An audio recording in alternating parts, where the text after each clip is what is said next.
Naririnig nyo yung ano, yung mga aso. Ayan, nabibingi siguro sila. Ayan, Happy New Year. Nabibingi sila siguro. So, ayan, mayroon tayong moon. So, ayan yung moon. So, ayan. So, nag-dress lang ako. Ayan. Sa ano ko pala to binili tong dress na to? Sa Bangkok. Magandang mga design na mga damit talaga sa Bangkok, Thailand. So, ayan. Yan yung binili ko.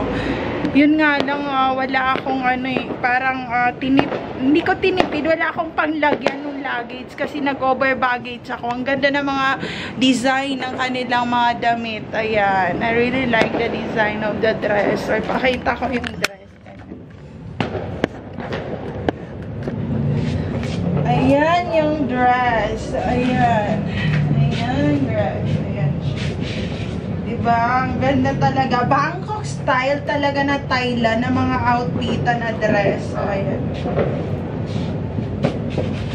For New Year, diba? Dapat may mga camouflage pa na ganyan na art for New Year. Hindi tayo pwedeng walang mga outfitan na ganyan. O, sign of the money. O, yan. Money. Ayan, di ba dapat polka dots, mga ganyan. So, may pa-volca na siya. May pa-dollar pa siya. May pa-trillion pa to. So, happy 2024! Yayaman pa tayo and magkakaroon pa tayo ng maraming mga house and lot, ng mga condo.